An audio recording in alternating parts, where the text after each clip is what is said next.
हम आज जानना चाहते हैं कि कोई व्यक्ति अपने पापों के दुष्परिणाम में नरक ना जाए। पाप हो गया है, जाने अनजाने भूल मानव कर ही लेता है, पर उसके परिणाम जो कठिन नरक है उससे वो कैसे बच सकता है। नरक से बचने का कोई उपचार हो, आज हमें वही उपादान वही साधन सुनने की अभिलाषा है। भगवान सुखदेव कहते, राजन कर्म का फल मिलता है या ध्रुव है, इसमें कोई संदेह करने की बात नहीं है। तो हम सब सावधान रहे अपने जीवन में। दोषस्य दृष्ट्वा गुरु लाघवम यथा विचिकित्सेत रुजाम निदानविद। जैसे किसी व्यक्ति को कोई रोग लग गया हो, रोग का आहट आते ही घबराना शुरू कर देता है और उचित कुशल चिकित्सक की खोज करता है। इन रोग के विशेषज्ञ अमुक गांव में, अमुक नगर शहर में, उनसे दिखाना चाहिए और उसकी चिकित्सा लेते हैं। स्थिति यहां तक बनती है अंग छेदन भी करना पड़े तो वो बड़े हर्ष से उसको कटवा डालते हैं, क्यों? बीमारी आगे न बढ़ जाए।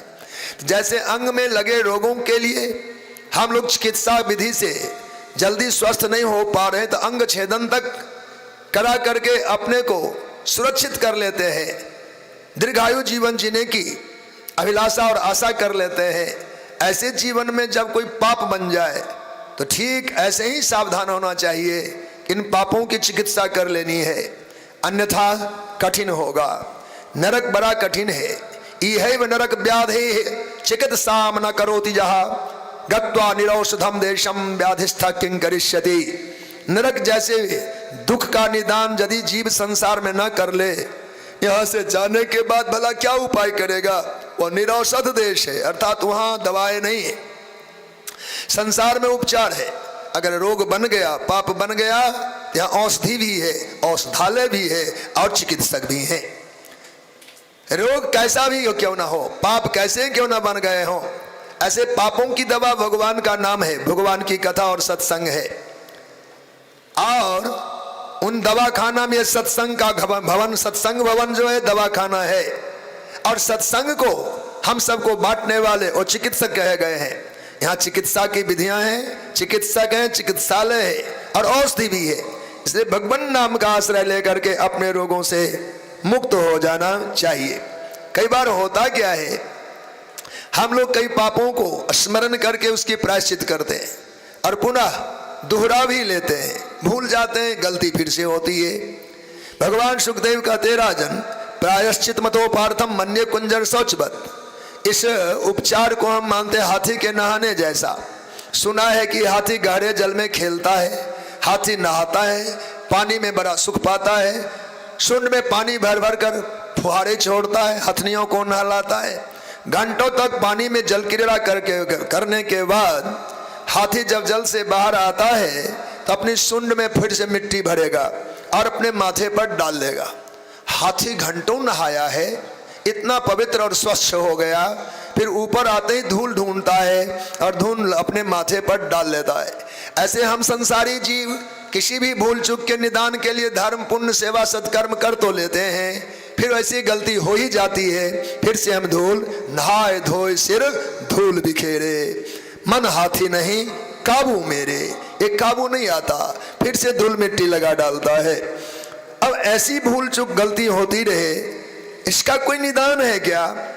कहा आपके शास्त्रों में, सनातन धर्म में पापों से छूटने के बहुत सारे उपाय बताए गए हैं और वह कठिन कठिन साधन भी है।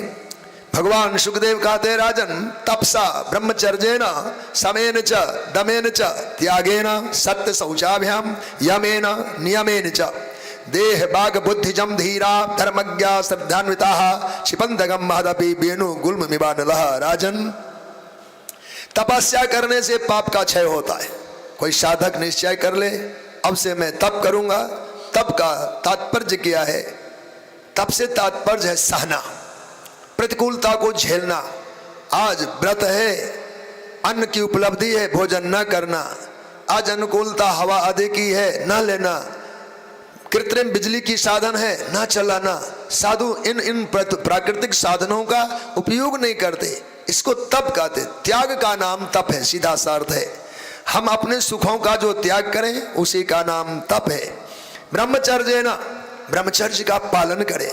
ब्रह्मचर्य पालन मात्र से ही पापों का निवारण हो जाता है।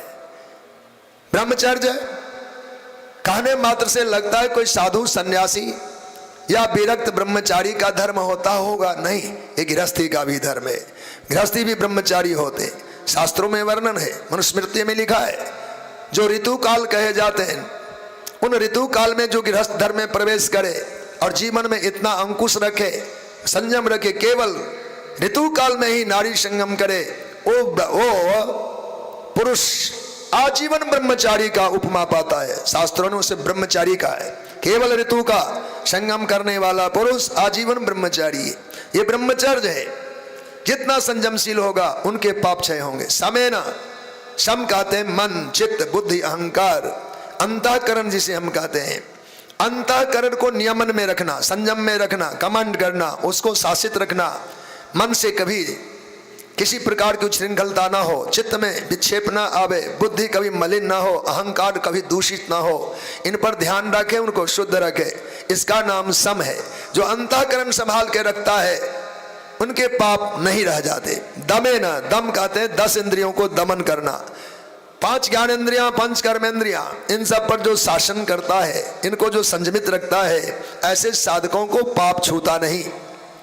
फिर कहा त्यागे ना, त्याग से तात्पर्य है भोग से उपेक्षा। ऐसे त्यागी को कोई पाप छूता नहीं है तो नष्ट हो जाता है।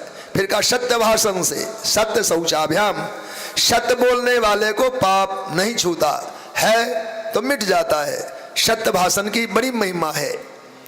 सत्य की कितनी महिमा होनी चाहिए, सत्य का कितना आदर होना चाहिए। एक साधारण नर नारी अपने जीवन में सत्य का मोल क्या लगावे, सत्य की क्या कीमत आकलन करे। शास्त्रों ने कहा सत्यम सुनुरयम, आप अपने बेटे को कितना मोल देते हैं। आपका बेटा आपके जीवन में कितना मूल्यवान है। अगर उसके पैसे 5 बनते हो तो आपके जीवन के सत्य का मोल भी 5 पैसे ही होगा। आपने उसको अमोल माना तो सत्य भी जीवन में अमोल ही है। पुत्र वत सत्य का जो आदर करते हैं, इतनी निष्ठा से सत्य जो पालन करते हैं, उनको पाप छूता तक नहीं है।